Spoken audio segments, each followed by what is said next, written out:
All right, so It's gonna be so bad. before the podcast started, I went ahead and Googled jump, some icebreaker questions. Okay.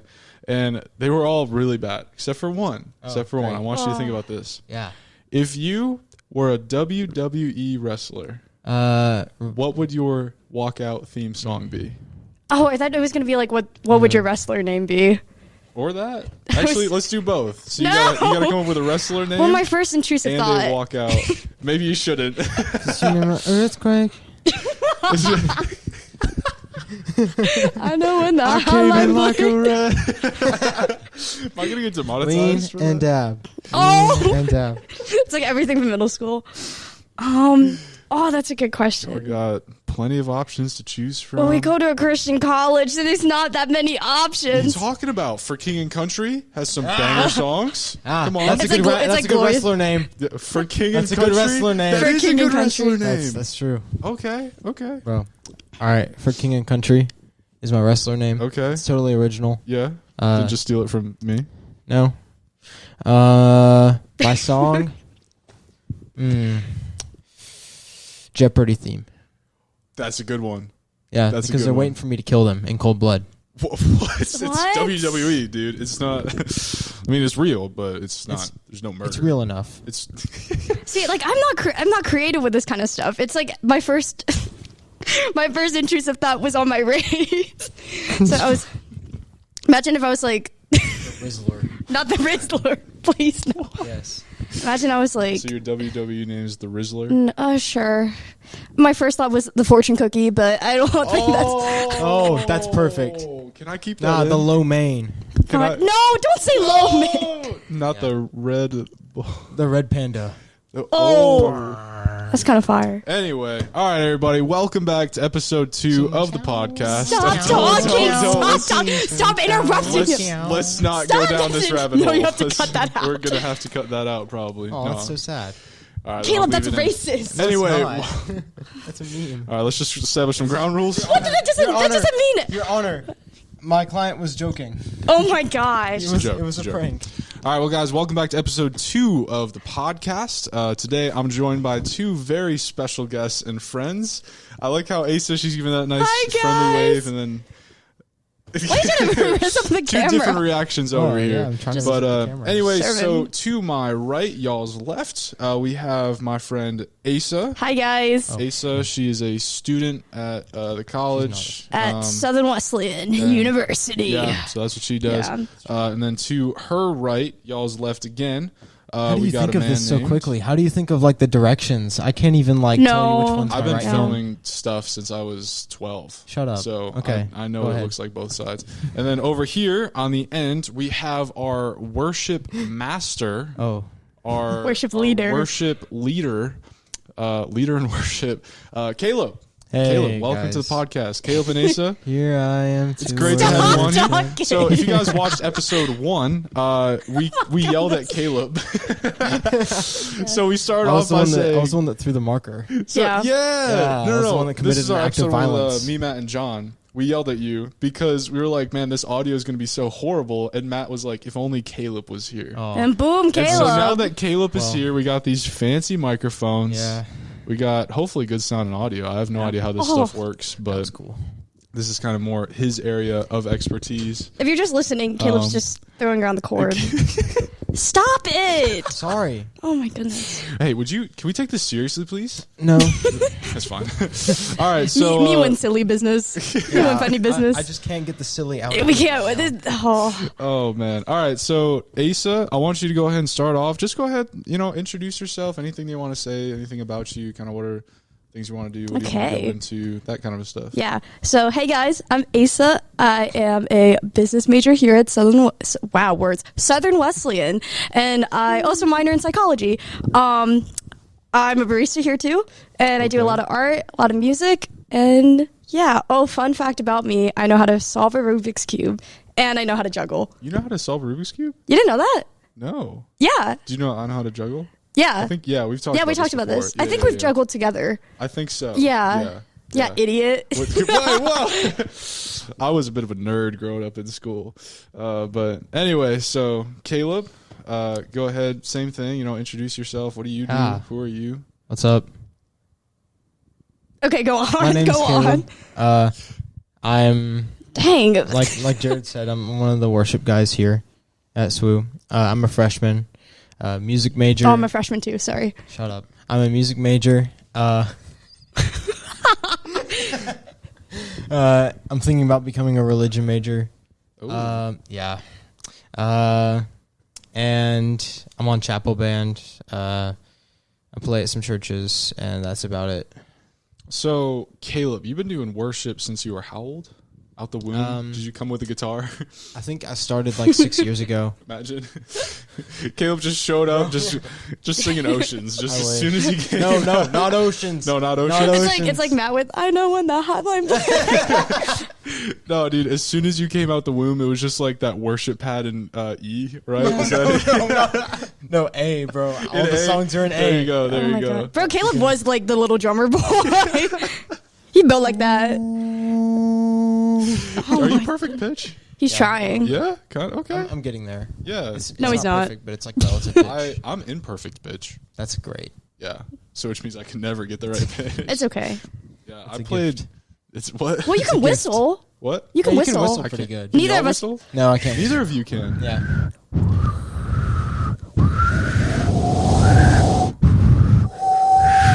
I want to like burp. Dang. See, now Jared. you're just showing off. Jared. Yeah. You're showing off on the podcast. You're gonna Well, it's my podcast, You're gonna get so- some dislikes now. No. You're gonna mistake a woman for a man. Amen, brother. Oh my word. Okay. But You know what? Let me go ahead and explain that really Oh, quick. gosh. So, look, it's weird when you post content and you don't know who's commenting. Okay? Yeah, but you can check the profile. Okay, well, okay. Here's the thing. I was new to the whole thing. This was maybe. No, you weren't. I was kind of new to the. I was new to actually getting comments. Okay, you slipping so up. that did not happen for 3 years. Then all of a sudden, like people actually started watching my stuff, and Yeah. somebody commented, and I don't like even remember what they multiple said. people. It happened twice in one day. I don't remember what they said. They were like, "Man, what a good word, brother." I think they used the word brother, and I was just like, Amen, brother. "Amen, brother." And that's Yeah. what I told them. I said, "Amen, brother." Turns out it was a woman. And the worst part is Cancel. that happened twice Cancel. in one day. And ever since then, I have never replied with brother. Yeah. I've just said friend. Yeah. That's usually if I reply. Well, we'll say now. Jared does love women. Whoa, Jared loves women. Me and Jared love women. They love women. I'm the biggest woman supporter you will ever meet. Yeah. I love women to the deepest part of their soul. to the max. Yeah, to the max. My Yeah. women loving abilities are like 100. And he is Yeah. not scared of women. I'm not scared of them at No? all. Yeah, at all. No. Yeah, no. No, he's totally not scared. I'm not scared at all of women. Yeah. No, for sure. For Yeah. sure. In fact, I go out of my way each day in Blue Hill to talk to women. Wow. Good for They, you. they may not talk back, but Yeah. I mean, you've been It's a working great on that in experience. exposure therapy, right? Yeah. 'Cause, yeah, they're trying to get over your fear of well, that Yeah. would be if I was scared. scared of women. Right. But he's not. But I just went into the exposure therapy because I wanted to see as many women as possible because Yeah. I love them. Yeah. I love them so much. He's God actually made women. He's actually the biggest woman ally. God made women. Yeah. You know. With all this being said, I feel like we should just start off with an apology. Caleb, could you just apologize? For what? What do you have to say to women? I'm What sorry. do I have to say to women? I love you. No, I love you, women. no. I love you Caleb, so much. Caleb, I'm sorry. For what? Go ahead. I'm sorry. I can't apologize for something that I to don't all regret. women. No, I'm not going to apologize for loving women. Caleb. Are you like sexist or something? What? No, but I'm are you just like are you like a womanizer whoa. or like a I'm misogynist? gonna have to cut this out, dude. Or like All right, we're moving on from this line of Bit questioning. over. We are moving on from this line of questioning. So one thing that we talked about yesterday was that both of you guys went to public high schools? yeah. Secular. Secular? Yeah. Did you know that word before I Yes, told you? of course. I'm not an Okay. idiot. Was it Matt that didn't know the word? Was it really Matt? I think so. I was talking to the someone heck? and I was like, secular. He's like, what? What? what Guys, is that? Jared's homeschooled. No. Yeah, he is. No, It's okay. pretty bad. I was homeschooled 1 year. That's it. You thought this was a good idea, but we're gonna just clown you the whole time. I was homeschooled for 1 year. That's it. Okay. Once And a there's nothing homeschooler, wrong- always a There's nothing homeschooler. wrong with True. homeschooling. Okay. I got my Why'd you junior, get senior homeschooled? year of high school. Why'd you get and my homeschooled, fresh- Jared? Why were you You homeschooled? want to know why? Why? Because I moved and I had 2 years left of high school, and I looked at my mom and she was like, you know what? You could go to like a new high school transition, or you could just homeschool for 1 year. We could get your junior and senior year knocked out in one, plus your freshman year. Did you have your own prom? No, I had a church Homeschool prom. prom. Thank you very much.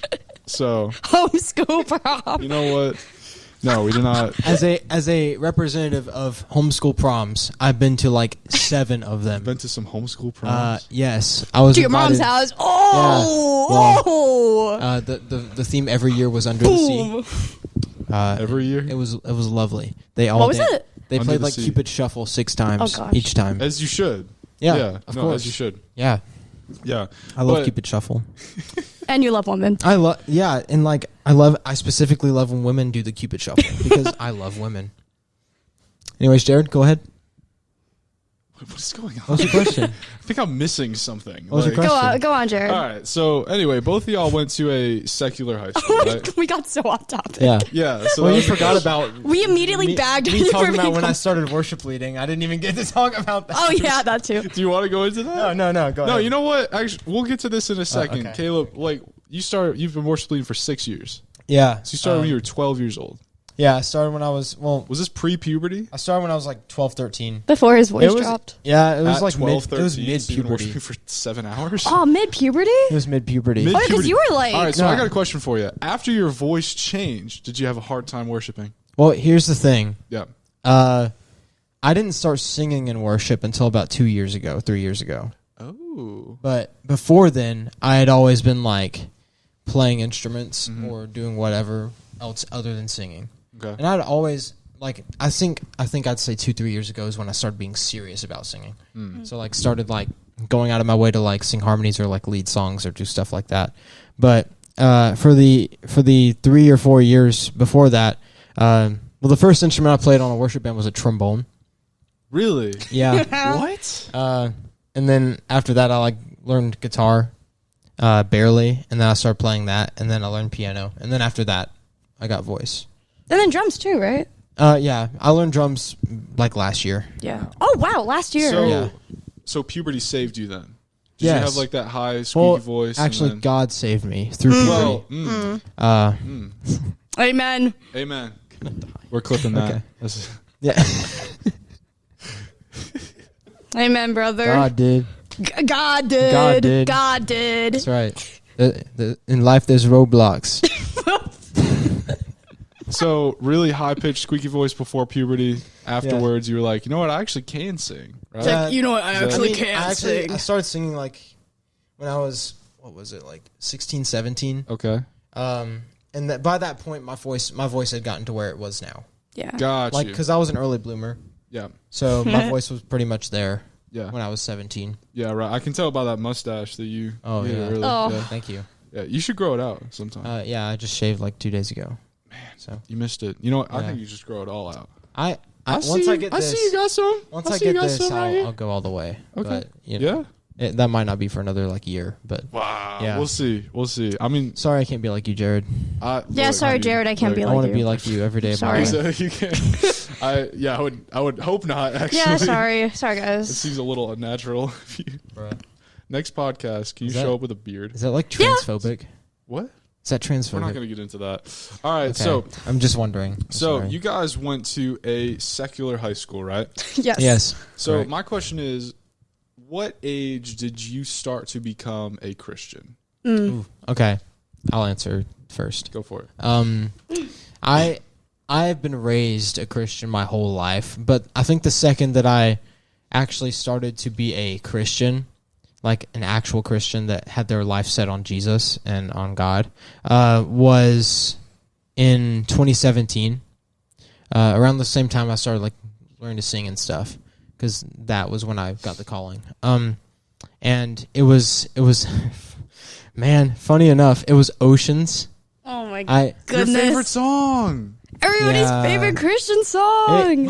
even at the time, it was like my least favorite song ever. But they started playing it, and I just felt something. I mean, now I know that was God, but they played the song, and I was like bawling my eyes out. And then they start praying afterwards, and I feel like two hands on my back. and there's like no one around me because I'm in the back. And I look around after the prayer's done, like immediately. There's no one there. So at that point, I was like, dang, this has to be real. I felt like it had to be real. So from that point on, I'd committed. And then the next day, I got my calling through prayer. So, you know, it's pretty cool. Very cool. And you were 16, 17? I think I was 16. Oh, no. I think I was 16. 2017. So, wait, you said 2017? 2017, we were like in middle school. 15. 15 years old. I'm trying to think. Because I remember... 2017 is like 7th, 8th grade. Yeah. Dang it. It was... When was I it, need to Caleb? ask Ashley Matherly. All right. Well, either way. Dang Yeah. it. Wait, it was 2018. 2018. I remember that now. 4 years, so Yeah. like 15? Yeah. Yeah. I was Okay. 15. Hey, so what about I was you? in that age range. Yeah, mine was about the same, like 2018. It was, I think at that point, that's like 8th grade, Yeah. right? Yeah, like it's like second semester, 8th grade. And so like I had just around Easter, like literally around this time, like around Easter, I started to go to a new church because my old youth group just wasn't really Christian. Like it just was not good. I was very isolated. And because of stuff with like, that happened with my sister, they kind of isolated her from the church. And so as a result, she left. And I did not like that youth group. Like, and it wasn't, and for a while I had like a lot of church hurt. So in a way I felt a lot of resentment for God, because of that and because of the way they treated my sister as well. But then when she started going to this new church, she absolutely loved it, never went back to her old church. And she was like begging me, being like, Asa, you need to go like to this new church. And I was like, I don't really want to, because as much as I hated like the old youth group, it was comfortable, and I'm someone who really struggles with change. So it took me a while, but then I eventually got there. It was actually Easter Sunday, and since then I never looked back. I loved it. And that's when I met like basically like my mom and my dad, like my youth pastors, Jake and Carly. They're awesome. I met my parents. Yeah, I met my parents then. Oh. Yeah. But At Easter, that's yeah, at Easter. There you So I didn't immediately feel God, I guess, but I felt like I could give Christianity another try. Because again, like I also grew up in a Christian household. But yeah, like eventually that summer I went to camp, and that's when I got saved. And I just remember like the overwhelming peace that I got. And like I'll say it, like honestly, like since then I never really felt like I truly lived until then. Like, so I don't, like, obviously I remember stuff from my childhood, but I truly do not believe I started living until, like, end of 8th grade high school, around that time. Interesting.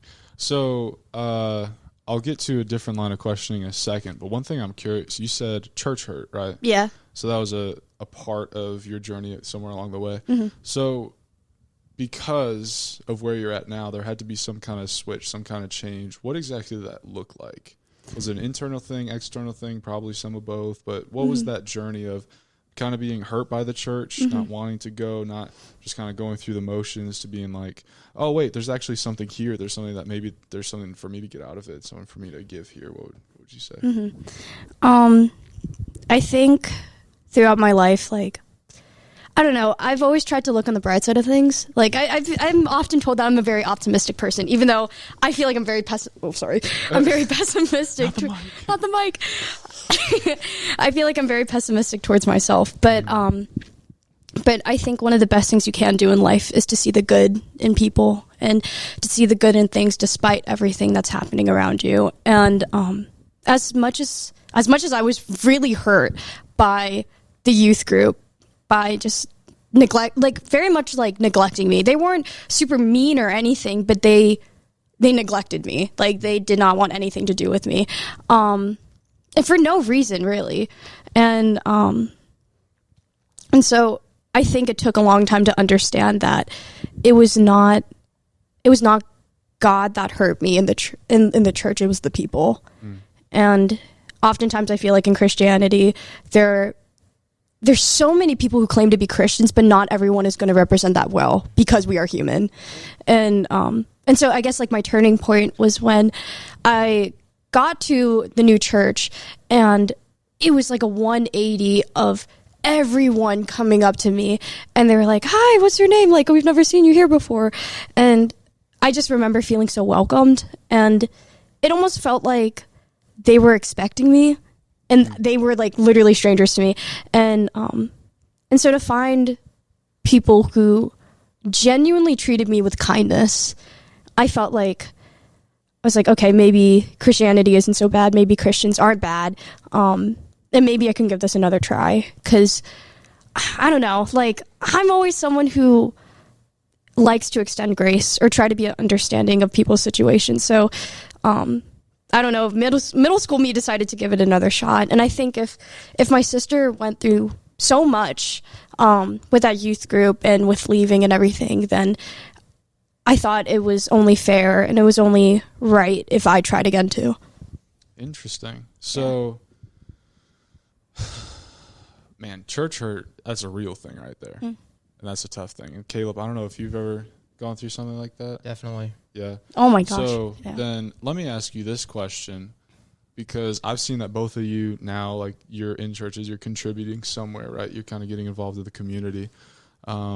So you've kind of gone through a journey and come out through the other side. But if you could talk to either your past selves who are struggling with it, or someone, if you could talk to someone who's currently feeling church hurt, who got hurt by the church, what would you want to say to them? Asa, I'll start with you. Then I'll get to you, Caleb. Oh, I think I'd like to first say it's not your fault. And I feel like a lot of people may feel like they're too late for God, or they're too far gone, or they're not worthy of it, or any of that kind of stuff. Because I felt those things. Legitimately, my biggest fear is that I'm inherently a bad person, or I'm inherently doomed to be the person that I am, and the person that I am is not good enough. And so I guess to my past self, something I really try to hold on to is just, it's never too late and you're never too far. Because if someone like me, who so much stuff in my head and just so many things that so many issues that I have, even the ones I don't voice, especially the ones I don't voice, no matter what, you're never too far. And above all else, I think God is, God is love. And love, as cliche as it is, love really does conquer all things. And it's never too late to turn your life around, or it's never too late to find God, even when it doesn't feel like it. And especially in those difficult seasons, it does get easier with time and with patience. And that's the worst part of it, is the best things take time. And I love the analogy, especially biblically, the fruit of the Spirit, and just fruit in general. It's you're gonna go through these rough seasons, where you don't feel like any fruit is being produced, or you don't feel like you're getting anywhere, you don't feel like there's anything for you. But give it patience, give it time, give it nurturing, and eventually that fruit will come. Yeah. Caleb, you're sitting down, you're having a conversation, and I tell you, hey man, I was hurt by the church. They hurt me. They did all these different things. What would you want to say to them? I think first off, I want to give my church hurt story. Sure. Just for context. Whenever I was about 7, my dad was a youth pastor, and he got arrested and put in jail for 10 years. And he got fired from his job, obviously, as a youth pastor. We got kicked out of the parsonage and subsequently kicked out of the church. We were shunned away from the church. And there were no churches in the immediate area that wanted us there. We tried a lot of churches, even churches that we had grown up in with family, and none of them wanted us. Except for one church. There was Hickory Chapel, and they took us under, and I've been there my whole life up until this point. And the thing that I want to say is that the reactions of all the people in those churches that shunned my dad away, they were not acting like Christians. The Bible calls for us to seek out to help the people who are struggling. We've heard the saying, like, the church needs to be more like a hospital, where we're helping people in need, or we're helping people that are hurt. And at the time, my father was one of those people that needed help more than anyone else in that church, I bet. And he was shunned away. So the thing that I want to go off of that with is that if you're experiencing church hurt, again, it's not your fault, like Asa said, but also that's not Christianity. I know so many friends that have endured like church hurt, and they've ran away from the faith, and they've just held a big grudge against God and against Christians. And that's not the way to go about it, because none of that was God. None of that was adhering to what he set out in front of us. None of that was the rules that he had put out for us to love one another and to help each other and to disciple one another. That was all stuff from Satan, taking over people. People with anger, people with hate. And just know that, that's not Christianity. And, you need to find true Christianity in the people around you. And you need to keep searching, because I kept searching. My family kept searching. And we found a place that fit us, even though it looked like no church was going to accept us at the time. We found a place that fit us. So just don't give up hope. Right. One thing you reminded me of is I heard somebody, I think it was just a pastor preaching one time, and he said, I was having a conversation. Somebody came up to me and said, man, why is the church so full of broken people? Why is the church so full of hypocrites, man? Why is everybody in church got all these different issues? And it's like, man, why do you walk into a gym and you got fat people, bro? Get out! I thought you weren't supposed to be fat in the gym. It's like, no fat people allowed. You go to the church to get in shape, or you go to the gym to get in shape. You go to the church to find God, and God's the one who brings deliverance from those things. And so, reminds me of the Jesus Revolution movie. I know you haven't seen it. I have not seen it yet. I'm sorry, but the guy from the kissing booth is in it. Shut up. But the movie is such a powerful premise, and the fact that it's real is even better. That there's a ton of like hippies that are going to this one really traditional church, and the pastor decides to accept them. It's really crazy, because when you think back to the 70s, these hippies were all up on LSD, heroin, cocaine. They were on everything, right? And they were living sinful lifestyles in almost every facet of their lives. And to see that people can be accepting of them in the church, not accepting of the sin, but accepting of them, and wanting to bring them in and disciple them and show them what true living is very encouraging. And, that's another thing to look at for church hurt too. Yeah. It's like, if that can happen, it can happen to you too. Right. So, yeah. No, I don't even know how we got on the conversation of church hurt, but I think it's a really important one to have, because there's so many people who have walked away from the faith because their church hurt them.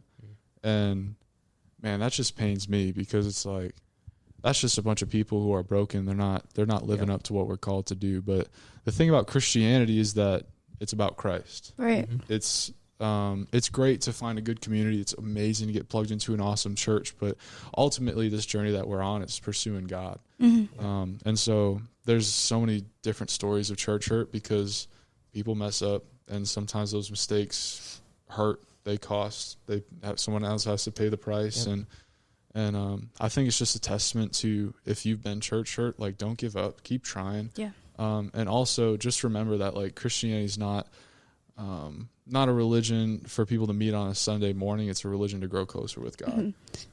And so you look like you want to say something. No, I was just going to say, like, it's not, like, obviously, like, religion plays a big part of, like, Christianity. And it's so cliche, but, like, it's not so much about the religion. It's about the relationship. I got a bumper sticker that says that. Wow. It's not on my car, but dang. Well, what's the point? What the heck? Dude, I found that with, like, sermon prep and stuff, the more I dive into Scripture, the more I realize that your relationship with Jesus is like a relationship with a friend. Yeah. You're developing that trust because you just spend more time with him. And that trust is so necessary for everything. It's so necessary. Yeah. And I think that and even though it is cliche, people need to hear it.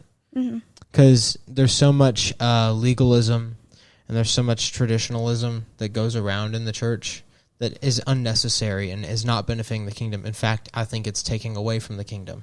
It's taking away from the freedom that it can bring.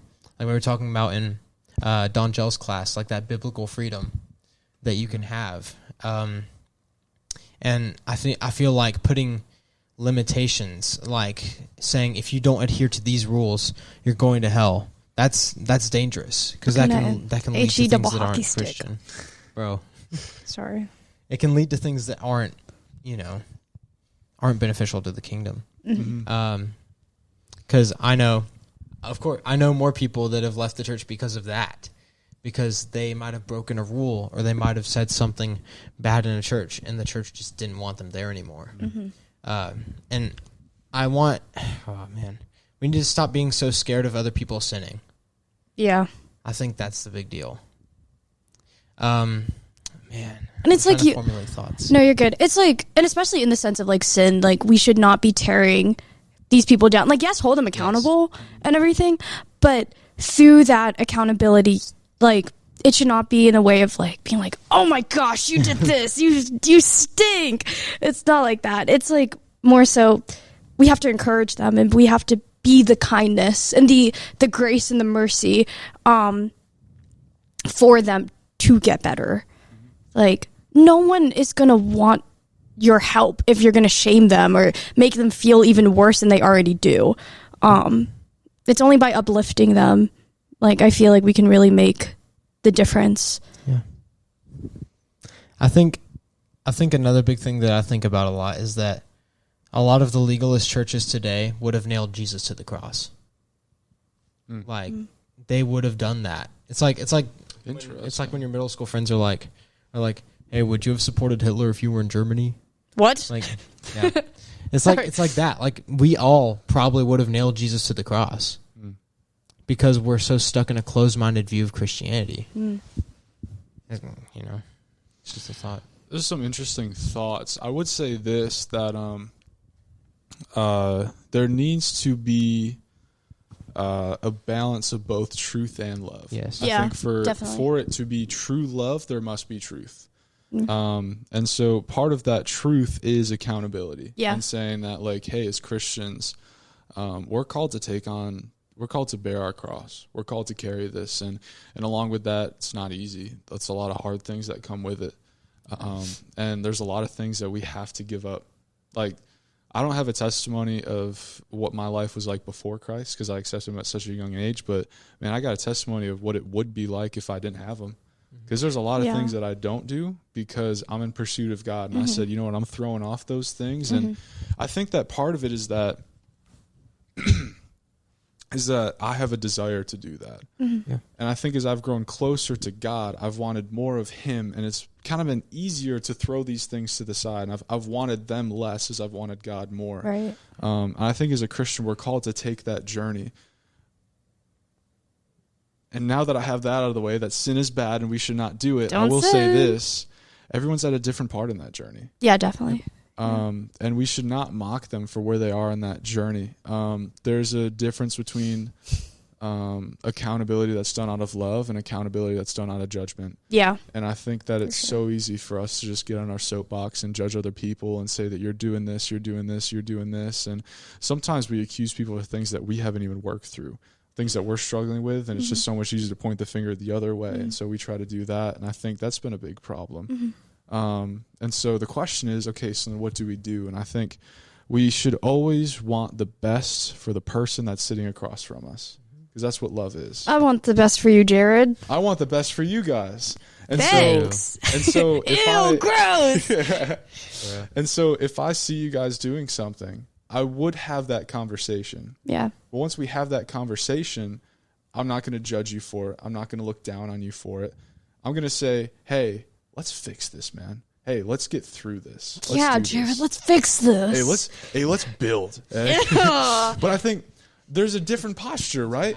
It's a different posture when you hold someone accountable and say, let's work on this together. I'm here for you, compared to holding someone accountable and saying, you need to leave.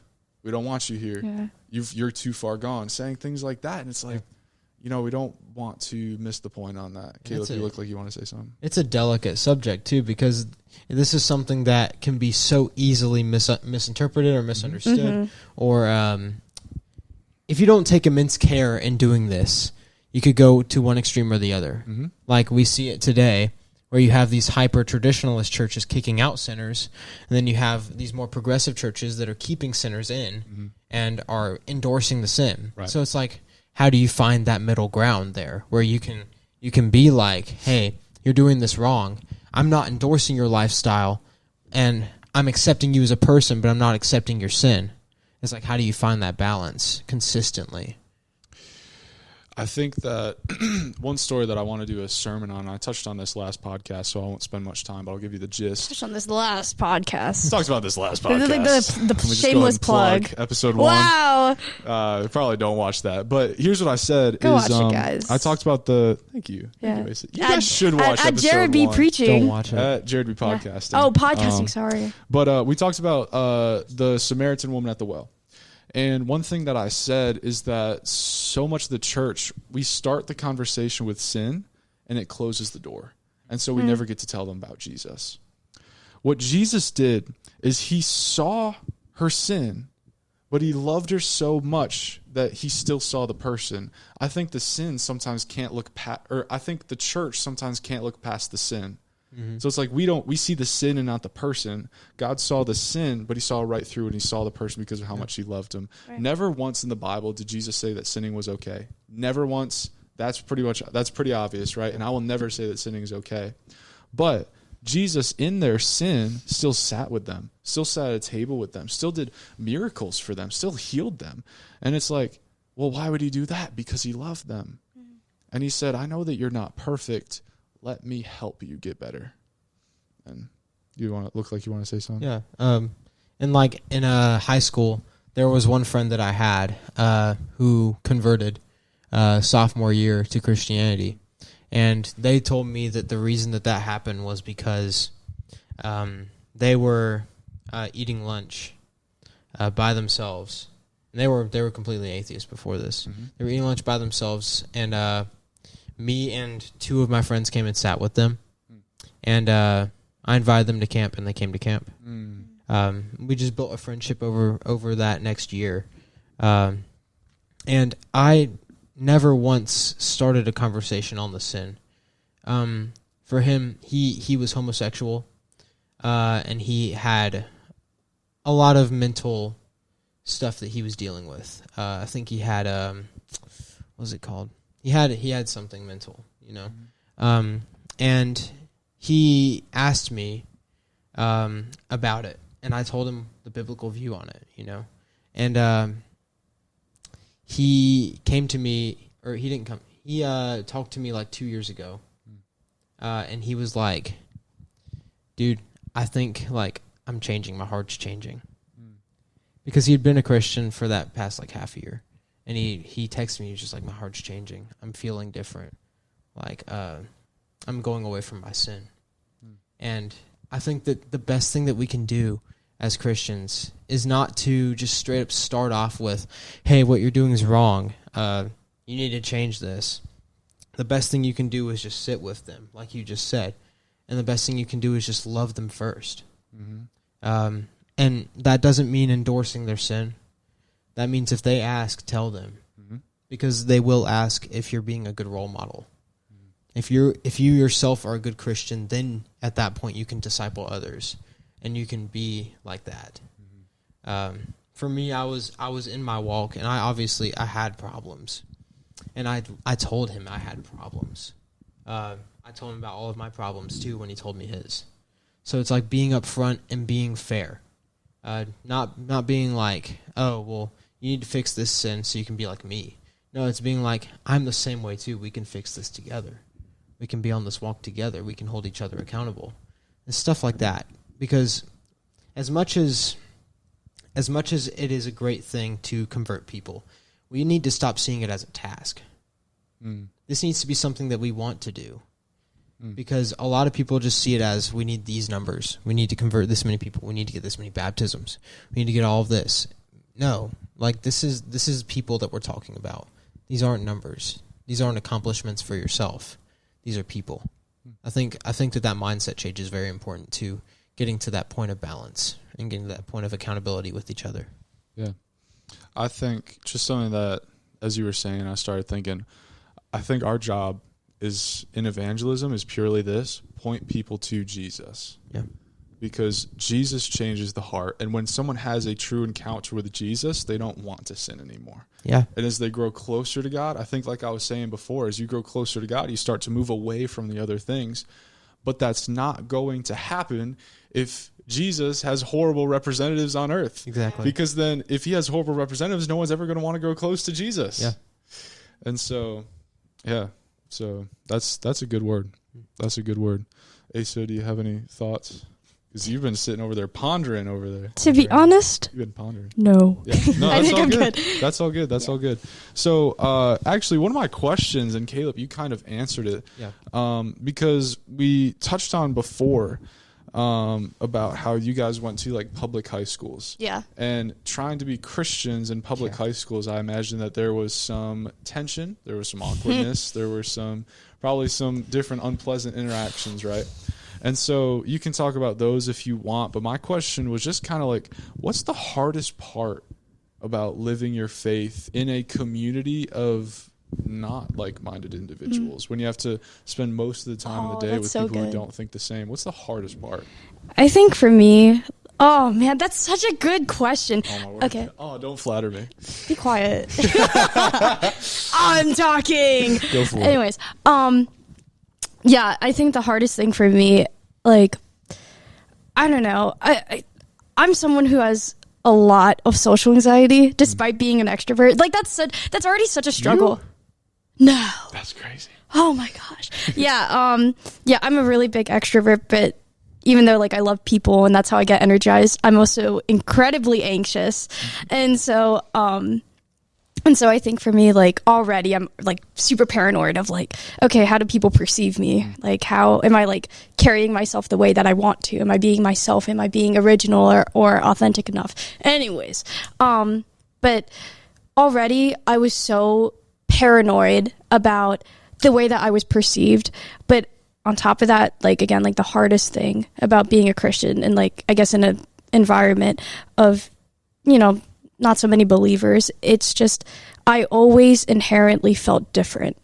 And not in a main character complex kind of way, like, oh, I'm the main character. I'm so special and I'm so different. No. It's not like that. It's more so of like, wow, I really don't feel like anyone here is like me.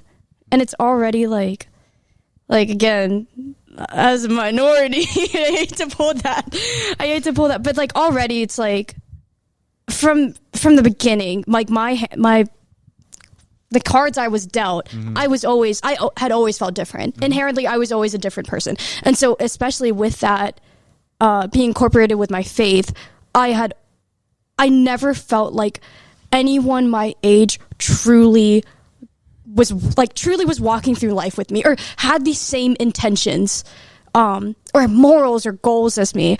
Like and funny enough, like in my youth group, I have friends who are older than me and younger. Rarely anyone my age. Like super, super rare. And yeah, like especially going to a secular high school, very secular high school. In my freshman year, I did volleyball because my sister like got me into volleyball because she was also doing it. And like, you know, already socially anxious going into high school, enter the volleyball team hoping to make some friends. I ended up getting bullied. And it wasn't like a shove you into a locker, like give me all your lunch money kind of bullied. It was more so of just, I was very much like ostracized. And yeah, I'd get teased a lot and like people would be like, oh, you're a Christian. And it was because I was a Christian. It's because I didn't do anything. I never drank, never smoked, never any of that stuff. And again, like, even though I've never done any of that stuff, that doesn't mean the temptation wasn't there. Like, I will admit, in freshman year, I was so close from giving in and buying a vape. because like I thought it looked cool. Like being so upfront, I thought it looked cool. I don't know what I was thinking, but yeah, I was like super close from buying a vape, but then I chickened out. Yeah, so I'm a chicken, but a clean lung chicken. That's yeah. Oh. Anyways, Man. Shut up. That's a good line. That's a good line. Thanks, but okay. But yeah, like again, like with even just like the external stuff, internal and externally, I had always known that I was different, and for a while I thought that was a bad thing, but if anything, that is one of the biggest blessings ever. Like, but that's just a little bit of like my high school experience. Yeah. But even like with a lot of my friends, it's hard because even when I would like, they would know I'm a Christian and I would never give in or anything. And to like, surprisingly, I did really good with peer pressure. Like, surprisingly, like I'm not trying to like be all cocky about it, but by the grace of God, like somehow I never caved, which is I feel very fortunate for. But it's still that doesn't make it any less hard. Yeah. Yeah. Caleb, we got about 6 minutes left. That's it? Yeah, time flies. So I'll let you have the stage. Yeah, I think the biggest thing that troubled me in high school specifically was knowing what everyone was missing out on. Because going back to the freedom, there's just such a freedom and such a happiness and such a joy that you really can't explain to everyone. They just have to take you for your word. Like, I would say, like, I'd talk to all my friends that weren't Christian. I'd be like, dude, there's just, like, it just is so different. It feels so different. And they didn't know how to take that. They had never felt that before, and that's so sad to me. It's just so sad how their whole lives they've never felt God like that, or they've never allowed themselves to feel God. It's just sad to know. And like a lot of my school was filled with Christians. Yeah. So, like redneck hicks that smoked and drank and did all that stuff and called themselves Christians because they went on Sunday. Some of them didn't even go on Sunday. And, it just was like they're not feeling what they should be feeling, and they're so close. Like, they know about God. They know of God. They probably go to a few Bible studies every now and then. Like, they know enough to accept him, and they know enough to feel what he is offering, but they just don't. So the big struggle for me was just like, open your eyes. Just like, man, it's so attainable for them. And like, I'm sure at your school there were probably more secular atheist people, right? Yeah, I'd say so. Yeah. I mean, it's like as secular as you can get, I feel like. For me, my school was like in the country, so there were a ton of Christians. But even then, my friend group, surprisingly, was like all the emo kids. I was emo. And, yeah, she was emo. Yeah. And all of them would like continuously just be like making fun of me. Lightheartedly, I think. But regardless, it'd be like everything is a joke about it. Like everything is like, oh, well, what are you gonna do about it? Right. Like, or like, you just like you wouldn't get taken seriously. Yeah, never taken seriously about it. Yeah. And like there were those few times with those few friends where they would ask me really good questions, and I'd tell them really, the best answers I could. But for the most part, it was just like no one seeked to understand how I was feeling. And it was like I was feeling amazing. So it hurt to know that they weren't able to know that. It hurts that they weren't able to experience it with me because I wanted them to experience it with me. Yeah. And like the other thing that I do regret about high school is that I wasn't as public about like me being a spiritual leader for people. Because I led at the youth group at Mount Zion for 2 years at that point. And it was just like, I never told anyone. I never told anyone unless I was asked. Unless I was like, they were like, do you like play worship for a church? And I'd be like, yeah, I do. But I'd never expand on that. I'd never, open myself up to questions. Because it's like uncomfortable. Yeah, it's uncomfortable, and it's also like there were just a lot of hard questions that I wasn't ready to answer. Right. Like if they asked me about like homosexuality, for example, I wouldn't be able to give a straight answer. Or if they asked me about like, oh my gosh, like those existential questions about God, I wouldn't like why do bad things happen to good people, or like stuff like that.